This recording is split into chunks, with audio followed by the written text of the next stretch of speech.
Bitcoin is now an asset that people invest in. It's part of the asset allocation process. People make decisions at the end of a quarter, and you tend to get a lot of people that are bailing out. You also have people shorting the hell out of the thing because I'm reading more Michael Saylor stuff and that MicroStrategy is going to blow up and they're going to have to sell. So we really have the mob is not involved, meaning retail is not involved. It's a bear market. You have institutions that hate Bitcoin. You have the debasement trade going down. You still have the software names like Adobe and Salesforce not bouncing at all.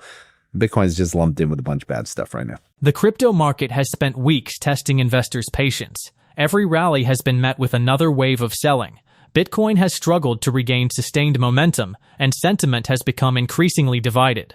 Some investors believe the bull market is over, while others argue this is simply another painful consolidation before the next leg higher.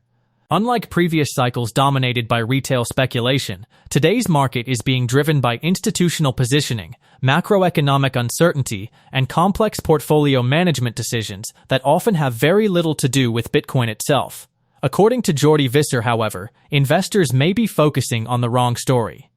He believes much of today's weakness reflects temporary positioning rather than a collapse in Bitcoin's long-term fundamentals. More importantly, he argues that the next major phase of crypto won't simply be driven by monetary debasement or ETF demand, but by the rapid expansion of artificial intelligence, tokenization, and entirely new forms of economic activity. If he's right, today's volatility may eventually be remembered as nothing more than the setup for Bitcoin's next major wave higher. But that's only part of today's discussion. Later in the video, we'll also hear from Bitwise Chief Investment Officer Matt Hougan as he tackles one of the most controversial topics in Bitcoin today, Strategy, its new STRC financing vehicle, and why he believes both critics and supporters are dramatically oversimplifying what's actually happening. You won't want to miss his perspective. Before we jump in, make sure you hit the like button, subscribe to the channel, and turn on post notifications so you never miss our latest analysis covering Bitcoin, crypto markets, macroeconomics, and institutional investing. I think last year, not just last year, but the last 2 years, there were two, let's say, bubbles. And when I say bubbles, things that both retail and institutions agreed on. So AI, no. Retail loves AI. Institutions, for the most part, they're the older you are, the more you think it's a bubble. Nobody who thinks AI is a bubble thought gold was a bubble. Gold was the way bears got to come out and go, I'm bullish on something, it's just gold. They're also all bearish on bonds. Nobody owns bonds. Why would you own bonds? Like, inflation's on the higher side. So the debasement trade is not just long gold, long silver, long Bitcoin. And yes, Bitcoin was part of it. Until October of last year, Bitcoin was outperforming the stock market. Bitcoin was outperforming bonds significantly. So gold, silver, and Bitcoin get lumped in. It's amazing how Bitcoin gets lumped into software. We get a bear market in that. It gets it gets put in with the debasement trade. Now the debasement trade's washing out. You got gold and silver going down because Kevin Warsh came out and said, well, I think I'm going to be more hawkish. And everyone said, that's it. Dollar rallies. Everything's good. And I'm like, we still have a deficit. We still have massive debt. Nothing is going to change because he speaks a certain language. And we've got a lot of people. I mean, Warren Pies put out a great chart this week. I was going to send it to you, which just showed the part of the economy that is now the information and computer side versus residential investment. Residential investment is not moving, which means house prices are not moving, which is where the bulk of the Americans would like to see this bull market. AI going up does not benefit everyone the same way. So I think the debasement trade has reached a point where, because bond yields or bonds that just stay stable, they don't do anything. This was really, people had reduced in their wealth management portfolio. I think some pension funds had done this. We had a scenario that we were overweight this debasement trade, underweight bonds. And when the trade starts doing poorly and it coincides with us running into the end of a quarter, and everyone should remember this, Bitcoin is now an asset that people invest in. It's part of the asset allocation process. People make decisions at the end of a quarter, and you tend to get a lot of people that are bailing out. You also have people shorting the hell out of the thing because I'm reading more Michael Saylor stuff and that MicroStrategy is going to blow up and they're going to have to sell. So we really have the mob is not involved, meaning retail is not involved. It's a bear market. You have institutions that hate Bitcoin. You have the debasement trade going down. You still have the software names like Adobe and Salesforce not bouncing at all. Bitcoin is just lumped in with a bunch of bad stuff right now. When will it recover? For me, this is a very simple thing. And I say simple because it's what I do believe in terms of the end game for AI. AI agents and the network effects happening and the amount of volumes that will be going on, the economy will change forever. There are two things that will happen, and I've mentioned this on here at least a few times. When Caitlin Long wrote a piece about the velocity of money changing. Now, this is a TradFi banker who understands GDP, and we both respect Caitlin a lot. She knows that world really well, and so do I. Velocity of money has been a dead thing, and the reason it's been dead is because the world's assets have gone up so much. So when you go through the whole what Bitcoin represents, it represents the fact that the fiat assets have gone up so much, the distribution of wealth has gotten worse, and it makes people angry, and the government just keeps solving this problem. They're not going to need to do that anymore. And the reason they won't need to do that is a combination of demographics. So there is $700+ trillion of wealth on the planet. It's in assets. 2/3 of those assets are in dormant assets. It's money. A house is money. If you can get cash for it, you can go spend it. It's money. It's like what SpaceX was. SpaceX was a dormant asset. It was a private thing. And over the course of the next few months, a lot of people are going to be millionaires and actually can go cash in their money. You'll have billionaires that can go cash in their money. Then they can turn around and go spend that money. They can go buy houses. They can do whatever they want. But it was a dormant asset that you'd have to go through hurdles to go borrow against. With tokenization and with AI agents transacting a lot, the velocity of money is going to increase significantly. And when the velocity of money goes through, people have to realize that GDP at the end of the day is a total sum of transactions. And transactions are going to be happening faster. And the pieces of the pie that make up public companies are middlemen. They're taking taxes on all of this stuff. And so there'll be less taxes in terms of the friction that goes on. And every year it'll get less and less. So I've always believed that the third wave of crypto, which in Elliott wave terms means the most explosive one, would happen when the agents came. And I just want to leave people with one other part of Elliott wave.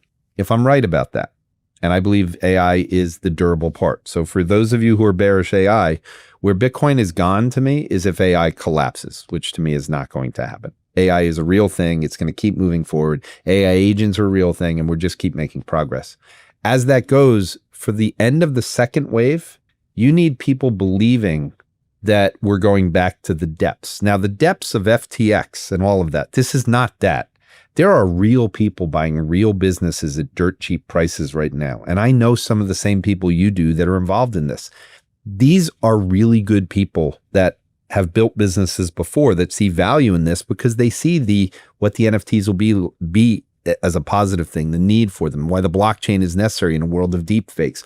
All of these thematic things that I've written about in my Substack for 18 months, they're still in play. So I think people just need to remember things change very quickly. Micron was $60 when you and I started this.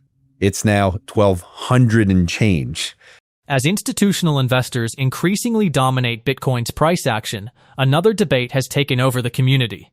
Strategy's aggressive accumulation of Bitcoin, its growing use of debt and equity financing, and the launch of new capital structures like STRC have divided investors into two camps.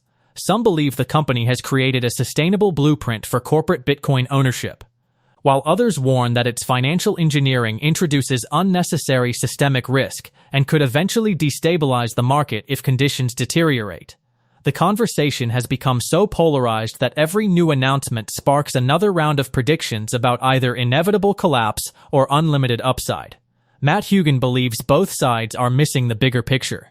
While many Bitcoin hardliners, including voices like Jack Mallers, have passionately criticized Strategy's approach, Hougan offers a more measured framework that focuses on scale, probability, and realistic expectations rather than extreme scenarios. Instead of viewing Strategy as either an unstoppable Bitcoin vacuum or an inevitable disaster waiting to happen, he argues the company's future is likely to be far less dramatic. Let me touch on the big picture point, and then I'll talk about Strategy and Stretch, because I think the big picture point is incredible. We've had all those pullbacks, and yet we're at 60,000, and we're like sad that we're at 60,000.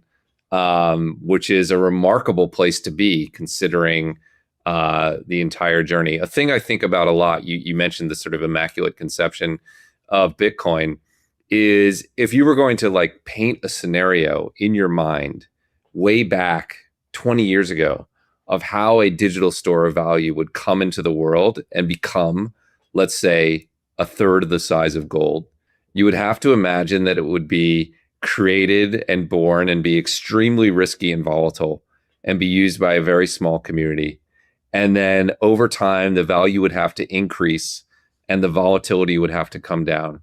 And you would probably imagine it would be up and down. It would bounce all around. You might imagine there would be scandals, but it somehow would show resilience and sort of build up liquidity and build up size and have its volatility compress over time. And that's actually what we're seeing today. I mean, a remarkable thing about this pullback that we don't talk about enough, assuming we stabilize here, is it's substantially lower than the last pullback, right? We're only down 50% versus 70 to 80%.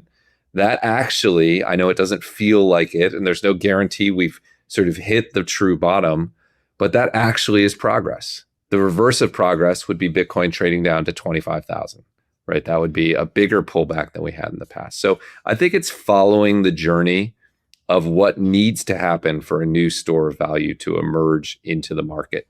And I think we should all take a lot of confidence from that. Like this is sort of the necessary path, and we should expect volatility to compress and prices to continue to go high would be a sign that we're still on that right journey.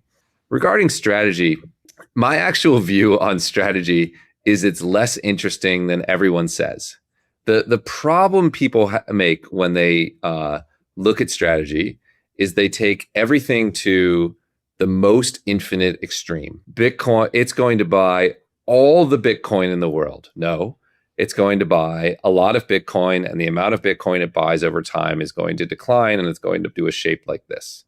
Then it issues convertible debt. And people are like, well, if they issue $1 trillion of convertible debt, how will they ever pay it back? But it's not going to issue $1 trillion of convertible debt. It's going to issue a little bit of convertible debt. And then they come out with something like Stretch. And people are like, this can't be sustained if they print $1 trillion of Stretch, which is of course true, but they're not going to print $1 trillion of Stretch. They're going to print a bunch of Stretch in relationship to the size of their Bitcoin, and they have 40 plus years of dividend payments or whatever. It's like if someone used a credit card to pay for gas, and you said, well, that person's going bankrupt because they used a credit card to pay for gas. If they use a credit card to pay for everything ever and they earn no money, then they won't be able to pay it back. I think generally speaking, what's going to happen is over time, strategy will issue a little bit more Stretch. They'll issue some debt and some stock. They'll probably do something else interesting with their Bitcoin, like lend it or do option overlay strategies or monetize it in some way. And their scale in the market will become less and less and less important. I think the period of strategy being a dominant force in the market is probably behind us. And now they're just going to be a player in the market going forward. They're not going to have to sell 100,000 Bitcoin. They may not buy another 100,000 Bitcoin. I think they're just sort of approaching a part of their life where they're a less large force in the market. But I think they're neither a catastrophe or an infinite money glitch. I think they're somewhere in between. They're an interesting financial engineering firm with a lot of Bitcoin on their balance sheet. One of the most important themes connecting both Jordi Visser's and Matt Hougan's arguments is perspective. Visser believes much of today's volatility reflects institutional positioning, shifting macro narratives, and temporary capital flows rather than any fundamental weakness in Bitcoin itself. Meanwhile, Hougan reminds investors that many of the market's biggest fears often rely on unrealistic assumptions taken to impossible extremes.